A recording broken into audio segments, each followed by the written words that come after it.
Uh, so I was talking about the questions or the assignments which you need to prepare. Write them, which I am telling you, and then if you want, you can send it on my mail so that I will check it once. Because writing is also important here when you come in PG. We were talking about public and private investment as the first question. That uh, they ask this question, that what do you understand by public and private investment in India in agriculture sector, and what are the trends, like whether this investment is increasing or decreasing, and what are the reasons about that, why this investment is increasing or decreasing. Tell us about the analytical points. So I have already sent a PDF on the group, you may see that. Plus I'm going to give you some latest data on this, so that it will help you in analyzing the public and private investment in agriculture. When we talk about public investment, it means that whatever the government is investing in the field of agriculture, that is called public investment. And private investment means that whatever the private sector or private entrepreneurs or private capitalists are investing in the form of agriculture, that is called private investment. In brief, that is how conceptually you can define. So start with that definition part, which you can easily get on Google, that what do you understand by public investment in agriculture and what do you understand by private investment in agriculture. And then talk about the trends पे एक PDF हमने already भेजा हुआ है. उसके अलावा जो latest portion है, that I am going to tell you here, so that you can supplement that with this data and talk about it. When we talk about the public and private investment in agriculture, private investment in agriculture sector is the need of the hour. As we know that government, due to this COVID 19 problems and pandemic affecting the whole country, this is a problem that the government fiscal deficit will be on rise, and that is why the government will invite more and more private sector investment in agriculture.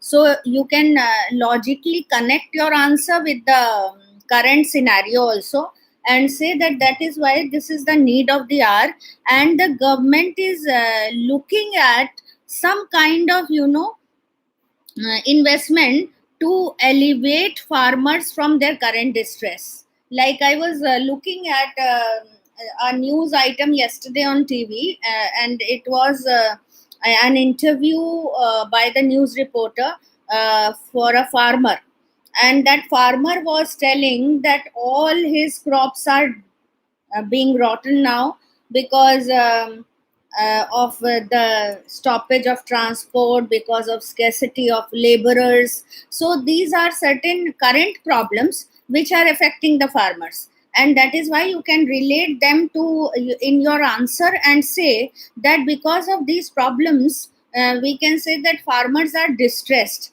farmers are under stress.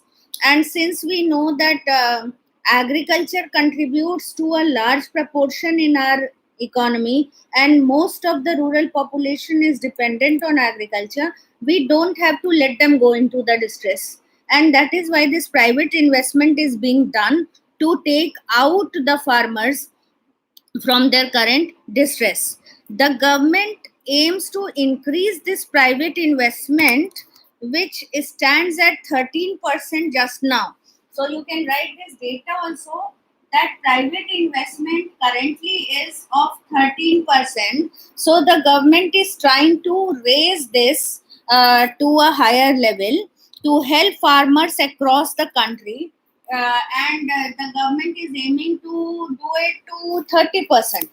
So this shows that private investment is so much vital for the government and for the farmers of our country, and that is why this private investment is being motivated. Now here you can say that there is a high powered committee which has been constituted in India under the chairmanship of this is a high powered committee of chief ministers across the states. And because every state has its own chief minister, so there is a high powered committee which has been constituted to tackle this situation, this crisis in agriculture. And it is chaired by Maharashtra Chief Minister Devendra Fadnavis, which has deliberated its ways to incentivize states to fully implement the major reforms in agriculture which have been introduced in the past, including some key legislations to attract private investment in the sector. So you can also focus on legislations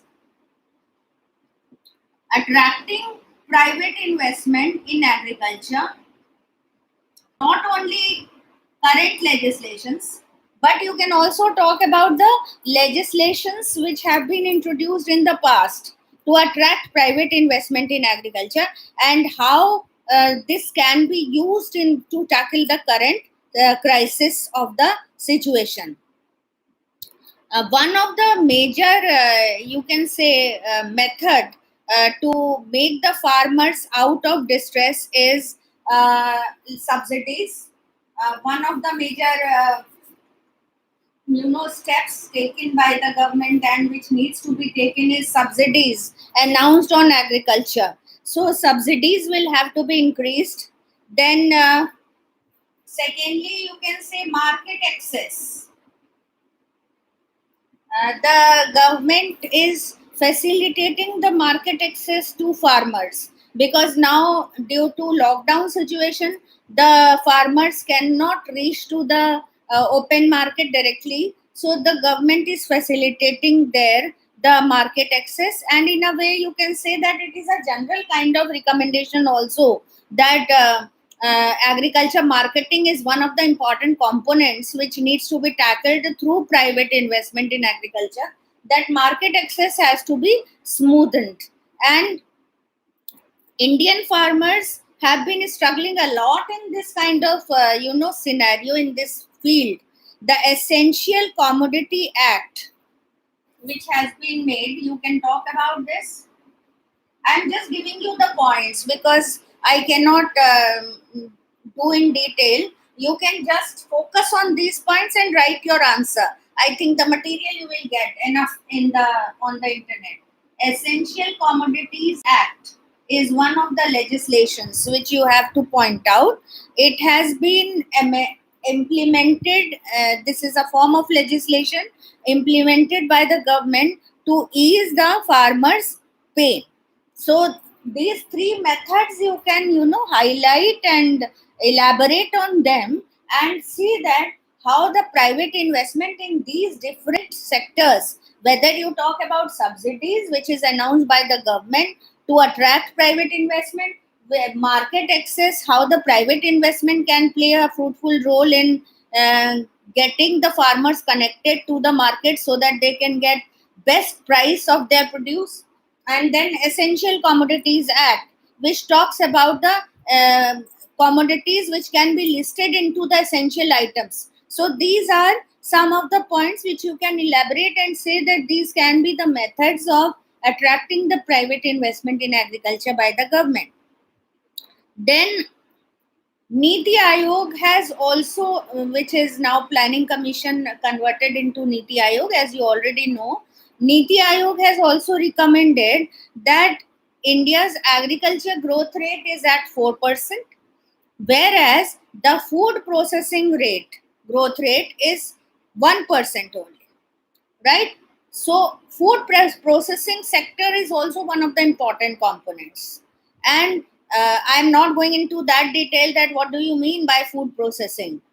So when we talk about the importance of this sector, food processing industry, then the government also knows that it is a vital industry.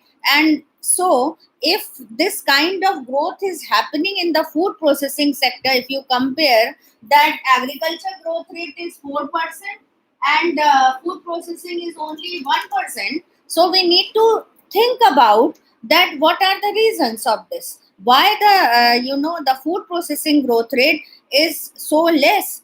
And that is why the private investment will need to be invited into the food processing sector to incentivize it, and automatically food processing sector is going to grow at a rapid rate. Then we will have more employment, we will have more income, and we will have additional exports to go to outside India.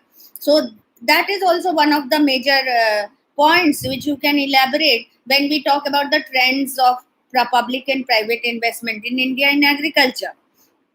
Then another trend which you can highlight is that apart from making changes in these existing practices, the government will make technology available to the farmers across the country. So that is also one of the major solutions which you can give, that technology needs to be implemented, and the farmers need to be made more aware about the new technology being introduced in this sector by the government, from sowing till marketing. Matlab, at every stage, whatever technology is being implemented to speed up the production, the farmers need to know about it and be acquainted about this technology also. Then we can say that some of the major recommendations are that we should use satellites, we should use solar technology, we should use drones to supervise the crops and its production, and how we can aggravate the production of agriculture. And small farmers should also be added in this field. That is also one of the major recommendations of Niti Aayog, which has to be dealt with. Now, as far as the data of public and current data of public and private investment in agriculture is concerned, I will just repeat it, although I have sent it to you on the group.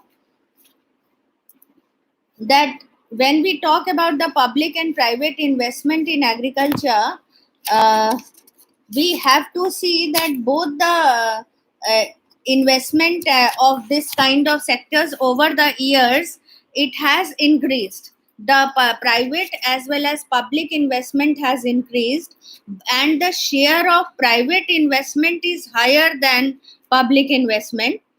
Why? Because one of the reasons is that government has invested, but it is not investment directly into the agriculture, but it is in the form of infrastructure, it is in the form of schemes for the promotion of facilities for farmers. So we can say that the scope of public investment is wider in terms of netting the farmers into its ambit, whereas the private investment is directly into the agriculture. And that is why we come to the conclusion that private investment is much higher than public investment in agriculture. But that may be one of the reasons that why we say it, because the private investment is directly being done into the agriculture and its growth, but public investment is done more on the infrastructure side and more on the various components of agriculture. And that is why we don't see exact data to point out that public investment is on rise. And now, this is one of the reasons which you can elaborate when we talk about the public and private investment in agriculture and its trends, and supplement it with your latest data. I think this is one of the questions which you can write in this unit. Then, secondly, you can talk about the agriculture strategy, new agriculture strategy, which is also one of the important questions which might come. And for this, when we talk about the new agriculture strategy, I have already sent you the PDF there, which talks about the latest trends in the agriculture, that whatever programs the government has initiated in the field of agriculture, you talk about them, and automatically the strategy will be clear. So that PDF I have already sent, you can take the help of that. But the static part I am going to cover now. so that you are more clear. You start with that static part and then come to the latest data and current information on agriculture strategy. When we talk about the agriculture strategy question, then firstly you start with how the agriculture sector is important for the Indian economy and what is its contribution to the economy. And that is why when we talk about the strategy, it becomes important to talk about the agriculture and its importance. Now that part you can easily get in your Indian economy book also in BA1, which you have referred, like uh, Rudradatt and Sundaram and A.N. Agarwal and those kinds of books. You will definitely get that static part, that this is how the agriculture plays an important role in the Indian economy and its contribution is vital. I am just summarizing it in some points which you can write down, jot down, and then elaborate. Like one of the important contribution of agriculture in Indian economy is its contribution to national income. That agriculture is very important in terms of its share in national income, and you can give some data to emphasize on this fact, that how agriculture plays an important role in the contribution of national income in India at a time. And the trend there, you can just summarize in 2 or 3 lines that the contribution of agriculture in national income is rising or decreasing, and why. So that will be one point in importance of agriculture, that agriculture's contribution to national income. Then secondly, you can talk about employment generation and livelihood, that agriculture plays an important part in the creating more employment for the rural people, the rural population, and uh, support their livelihood in a way. So although we say that there is disguised unemployment in agriculture, there is underemployment in agriculture, there is invisible unemployment in agriculture, but still we should not forget this fact that India is a labor surplus economy, and that is why if we don't have those kinds of sources, then we would be leaving our laborers to such kind of food crisis which the government will not be able to tackle, and which is happening nowadays. So that's why we can say that this agriculture provides employment to certain large percentage of population, and that is why its contribution to support their livelihood cannot be ignored. Then contribution to GDP is another point which you can emphasize, that agriculture contributes to gross domestic product in a great way. Then agriculture is not important only in its own sector, but agriculture has important linkages to other sectors also, like industry. It provides raw material to industries, it provides food for the these kinds of inputs to other industries, which is important. And then you can also talk about the inclusive growth, that as all the plans are talking about inclusive growth, that means more and more people should be included in the growth of the economy, and only then we can reduce the inequalities in income and wealth distribution. So for the inclusive growth to operate and to be successful, agriculture has to be taken as the focus area, the priority sector where the government should spend on. And that is why this is one of the important sources. Now you can say that some data which I am giving you, you can supplement it in all these points and say that this data also supports your arguments. For example, as high as 70% of rural households still depend on agriculture for their livelihood. So this data is very high, if you see, and that is why when we say that it is important. And 82% out of the 70% of population which is dependent on agriculture, around 82% of the farmers are small and marginal.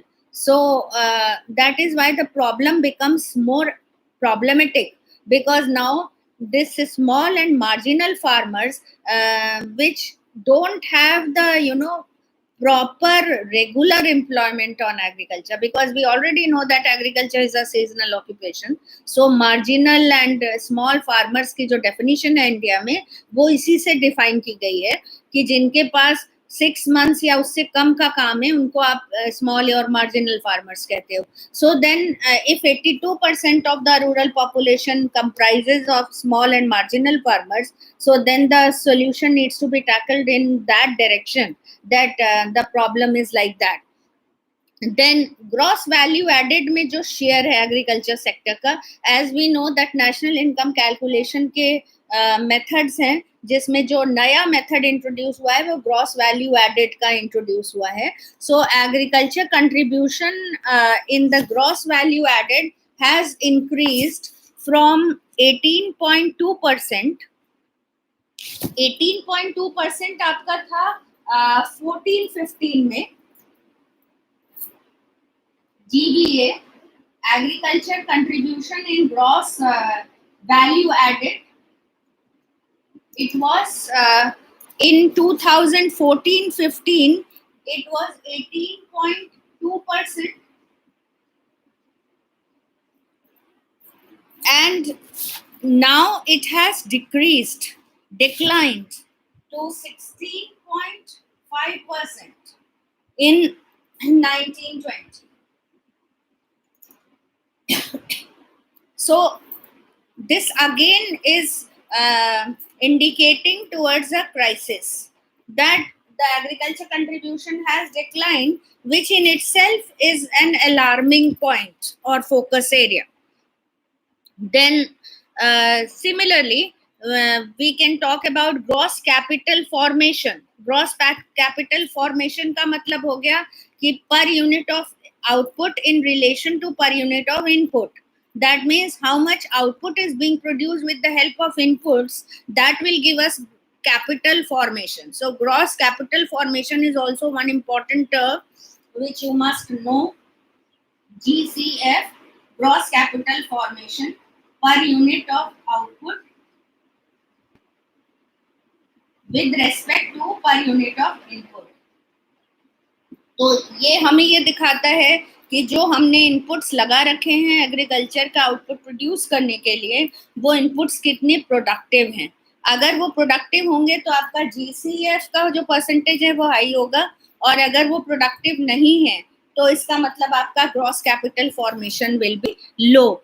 So if you see the data, then this GCF, that is gross capital formation, has been showing a fluctuating trend in the direction that you can say it was 16.5% in 14-15, and now it has decreased to 15.2 in 17-18. So again it is a cause of worry, that why gross capital formation is showing a fluctuating trend, sometimes rising, sometimes decreasing, but not much. So we can say that in spite of introducing high yield variety of seeds, HYVs, in spite of introducing green revolution, in spite of introducing land reforms, we have not been able to reap the benefits, and maximum benefits have not been given to the have not been able to reach to the Indian farmers, and that these are the points which show that this statement is right.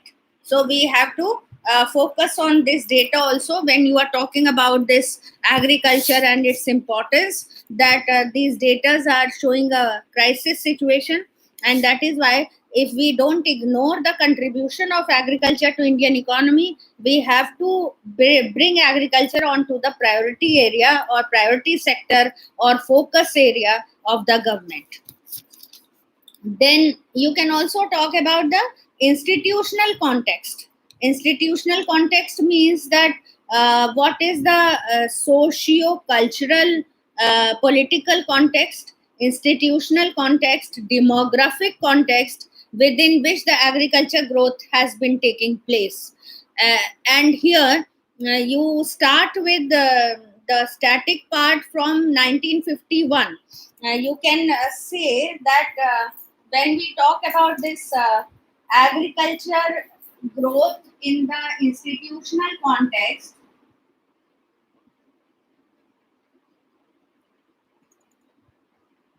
you talk about since the introduction of planning. So you can divide your writing into three parts. One, you can say 1951 to 61, which was the first decade of planning. And here you talk about the institutional and agrarian reforms.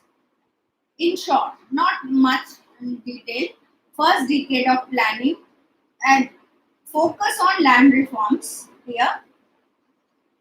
I'm not repeating it because land reforms you have already done in BA first year.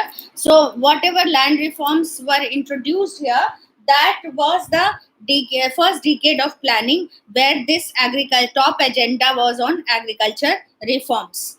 Then we come to new technology and its introduction from next 61 onwards.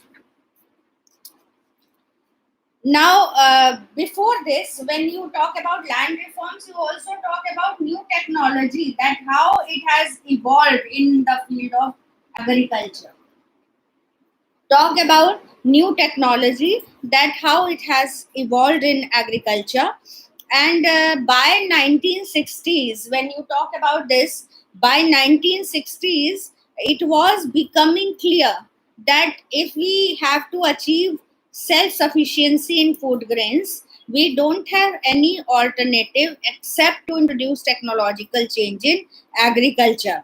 Why? Because between 1951 and 66, grain production, that is food grain production, rose at a rate of 2.8% per annum, and our population was growing at the rate of 2% per annum. So we can see that the food production failed to keep up to the growth of population at that time. So that is why India had to rely on import of food grains from abroad. That was the crisis situation between this time. You discussed that also. That the food production was rising at 2.8%, whereas our population was growing at 2% per annum. So this food production was not enough to feed the increasing population, and that is why the Indian government had to rely on import of food grains. And India in 1956 signed an agreement of public law with the US to receive food aid, mainly in the form of wheat. So if you read the history, you can be clear. PL 480 program chalta tha us samay, which was like inviting imports from US in form of wheat. But then the series of political, that's why the institutional context is important, because when India was importing food grain from abroad, especially wheat, a series of tragic political circumstances, natural circumstances increased our food dependency on imports. And after 2 years, India found itself in a deadlock because large amount of resources had to be channelized more towards the defense needs, and as a result the rural investments were sacrificed. And then all of a sudden, by 1975, we can say that India and the rest of South Asia had suffered with the famine kind of situation, drought, famine, food crisis, which claimed around 10 to 20 million lives by the end of 1975. And then suddenly, India realized that because of this situation, we have to be self sufficient. We can't just depend on imports of wheat from abroad. And at that time, self sufficiency came into the political agenda to create self-sufficiency in the food grains. And that is why their green revolution as a priority program was introduced in agriculture. And then you talk about the first three phases of green revolution. Then you talk about three phases of Green Revolution. Now, when you talk about the three phases of Green Revolution, then the first phase, you can say, starts from 66 to 72. That was the first phase of Green Revolution. So, right in short about this, that the first phase of Green Revolution started from 1966 to 1972, and during this time we introduced HYV program, high yield variety seeds of wheat we imported from Mexico, introduction of HYV seeds, and this new seeds were introduced because this could yield more than existing levels and had the potential to drastically increase wheat production and food grain supply. Now, that time also, due to political agenda, there was acute, the revolt and the protests from the opposition parties to stop the import of high yield variety seeds from Mexico. And so, with the support of Prime Minister at that time, India had imported, but then India also tried to, give focus on this, that how we can introduce our own HYV seeds. So that was one of the major steps in the first phase of Green Revolution, and then these outcomes became possible. The food grain production increased from 74 metric ton to 105 metric ton in 1972. India became self-sufficient. Food grain import declined to nearly zero at that time. Now, then you come to the second phase, where you talk about second phase of Green Revolution from 1973 to 1980. In brief, you emphasize on that. Whenever the new agriculture strategy is asked, even then you give a background like this, and then you come to the latest data and priorities. Now, 1973 was the time of Prime Minister Srimati Indira Gandhi. So she took some more steps to extend the role of state in the key areas of management, economic management, and in agriculture also.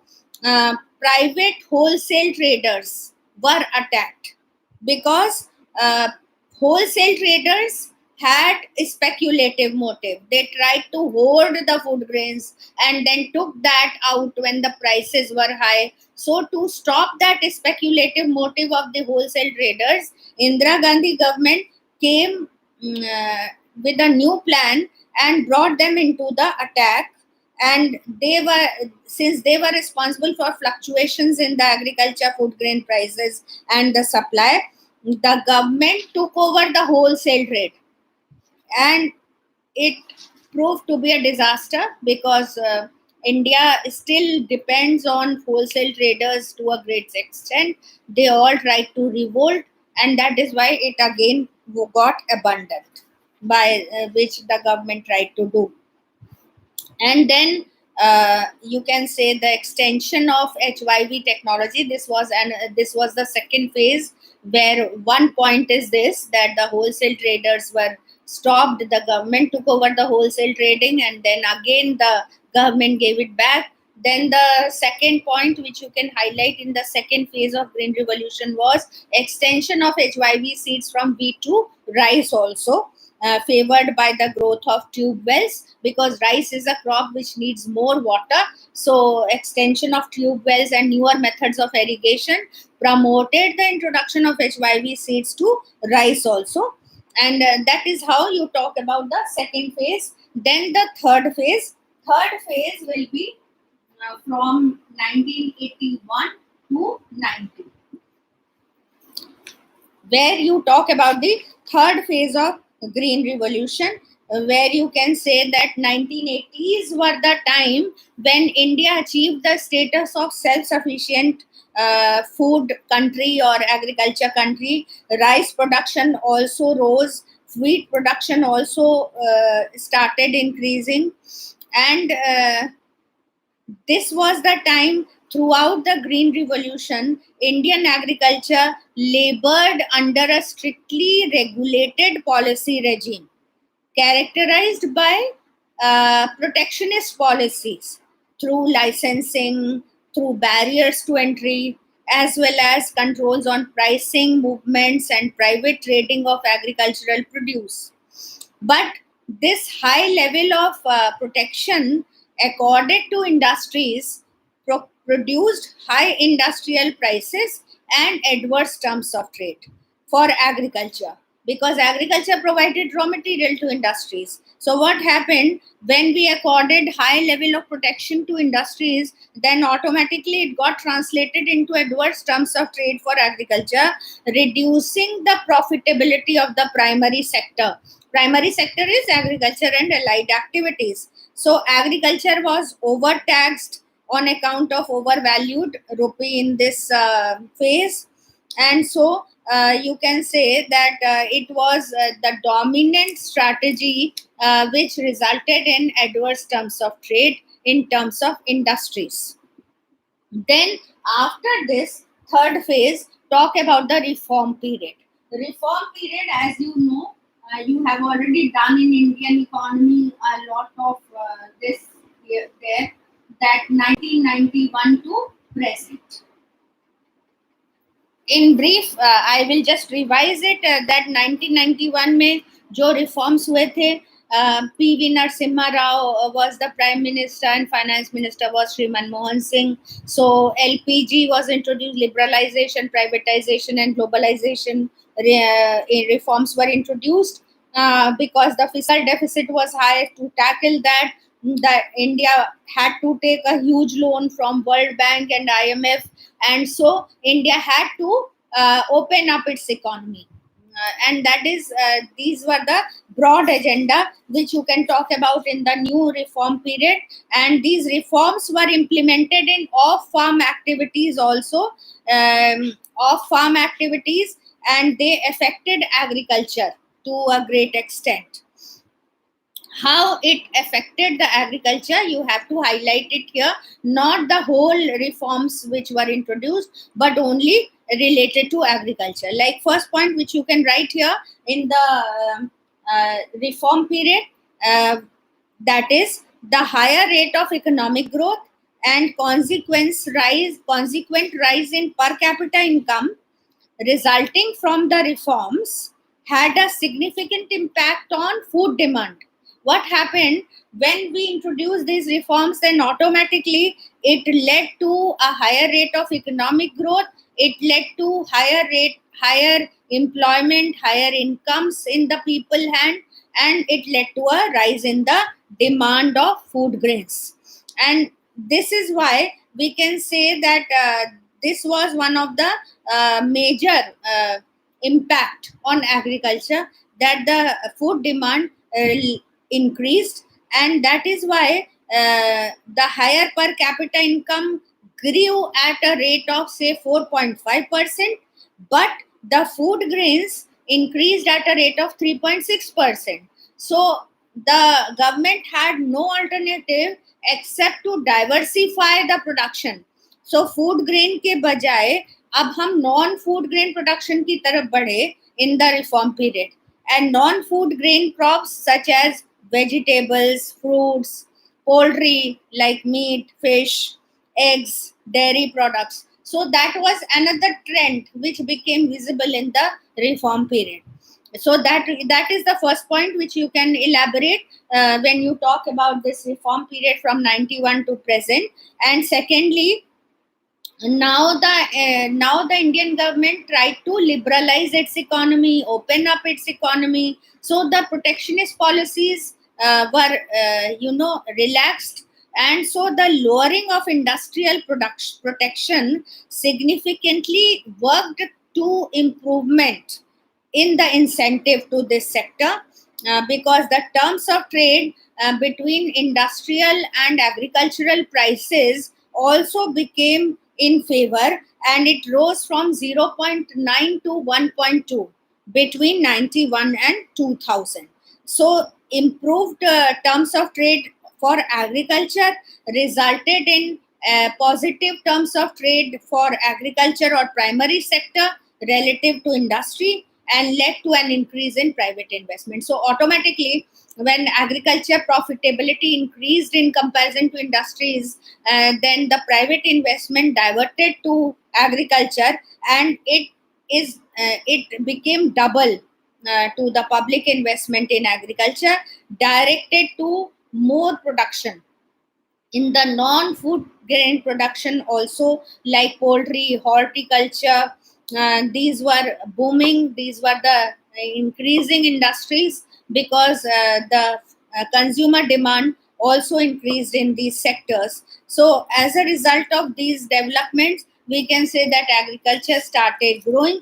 And then you can talk to the some data about the latest trend of agriculture in this scenario, which in a table I'll just give you, that how this agriculture sector becomes important in a nutshell. If you talk about this, that agriculture contribution, if you talk about sector wise, current में अगर हम आ जाए अब reform period में, तो आप तीन sectors में डिवाइड कर दो इसको: primary, secondary and tertiary.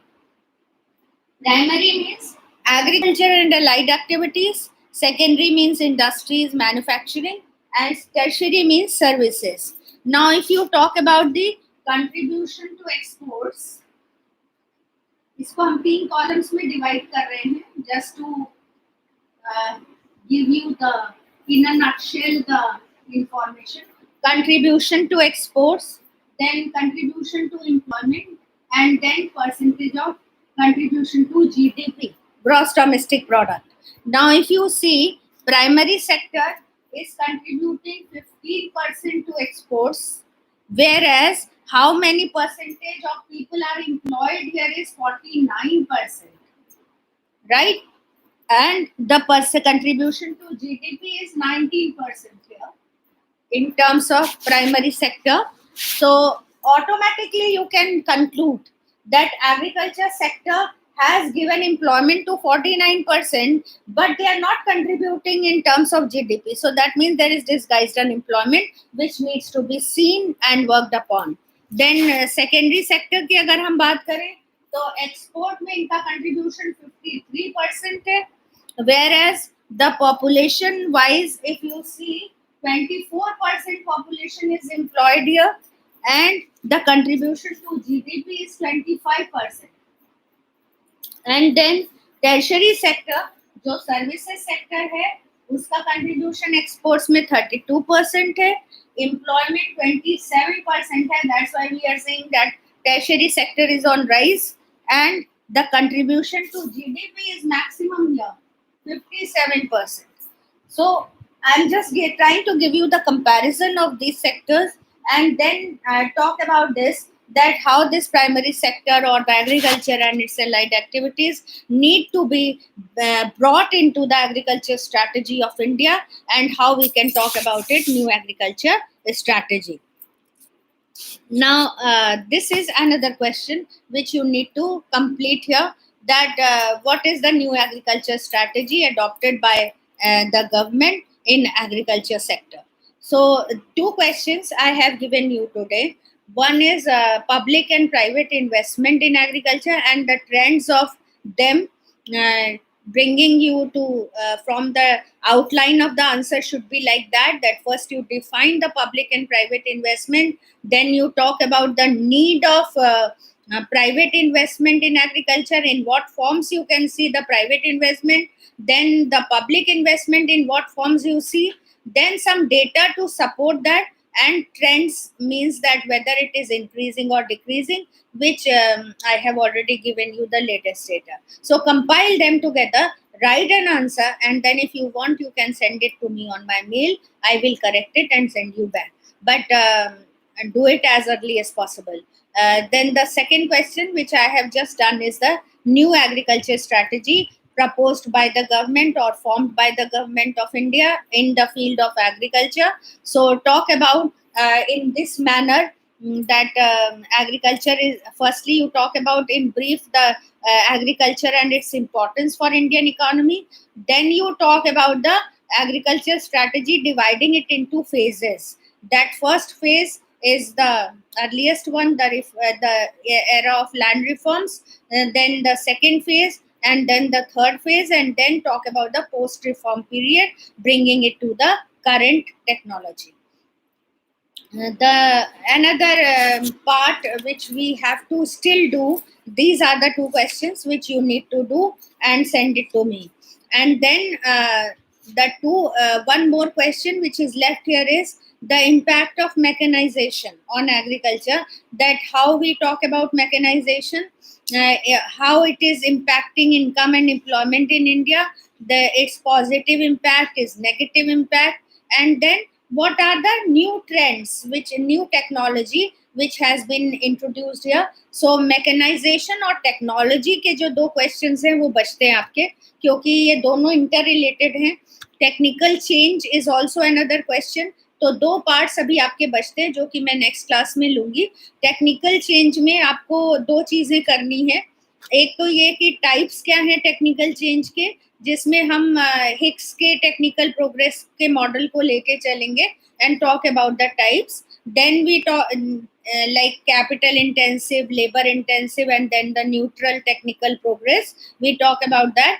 Then the measurement of technical change, and then the nature and pattern. So types and measurement will be static part, and nature and pattern of technical change in agriculture will be the dynamic part, where you talk about the current programs and current innovations which have been introduced in the field of agriculture, whether it's related to public sector by the government, or whether it's related to some private investment in the form of private companies. So we are left with these two questions, which we will be covering maybe tomorrow or day after. I will just notify that to you.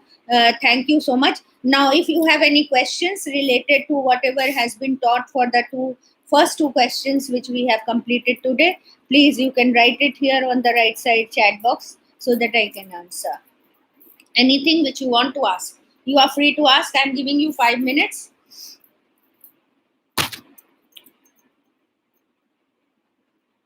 Or if everything is clear, please say yes, so that I understand that.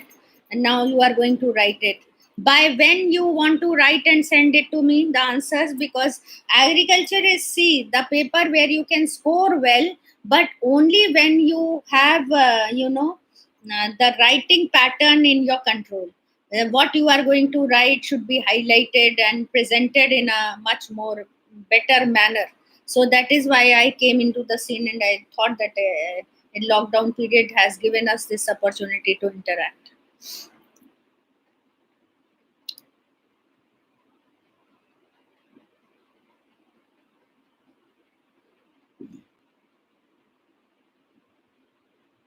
Now, please say yes if you have understood, or if you want to ask anything, you are free to ask. One more class I'll be taking in agriculture, then we will be shifting to environment, second unit.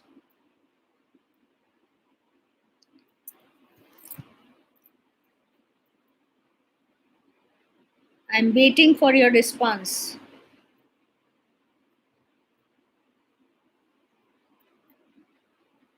Diksha has written yes.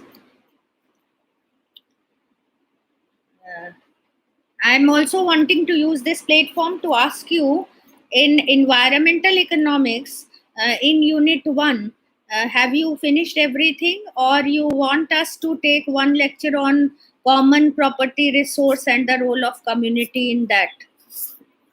Please say right if you want to have that, because we were wanting to invite one guest person to talk on this common property resource, like Ganga cleaning, Gomti cleaning projects, and the role of community in that.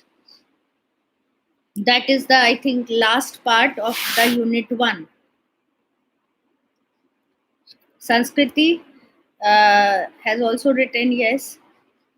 So, when do you want me to plan that guest lecture for you for the unit 1 last part? That is common property resource. Because I wanted to give you an inside story of that, because role of community is important, and if we can connect to some person who can give you an inside story, that would be better for you to write. Because sometimes I have seen the question, sometimes they ask you, suppose you are an environment economist and you are asked to give some suggestion about the Gomti cleaning project, what suggestion are you going to give? So that is why I thought that it will be best. When do you want me to plan or organize this lecture, tomorrow or day after? Write it on the chat box, Tuesday or Wednesday, and the time, so that I can ask.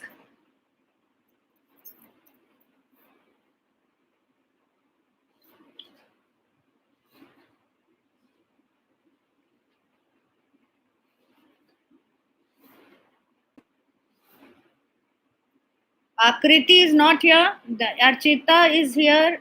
Then Astha is here. Vidhu is here. Sanskriti, Kajal Sahu, Aprajita Tiwari, Diksha.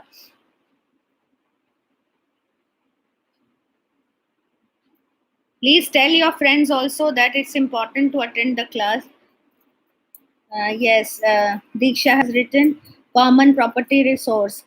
Can we so should I go ahead and ask for tomorrow or Wednesday? Tuesday? Okay.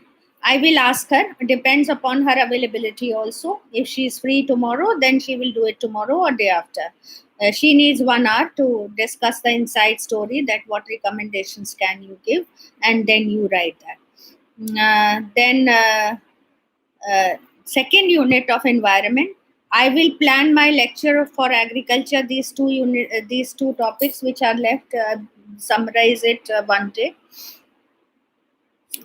Maybe if she does it on Tuesday, then I will take it on Wednesday, and then Thursday, Friday, Saturday also I will be continuously taking, so that unit 2, which comprises of contingent valuation method, travel cost method, these are technical methods which I will be doing, and giving you photos of the material also. I don't have Handley and White here at home. It is in the department. That book is the best for the second unit of environment. But I have written my own book on that, published by Royal Book. So I will be sending you the material from there for unit 2, plus some notes on them, so that you can get it. And if the exams happen after the college opens, then anyway we will be I will be able to give you that material also. So uh, that's how we are ending it today, and I will be notifying on the group when and where, what time we are going to meet again. Thank you so much.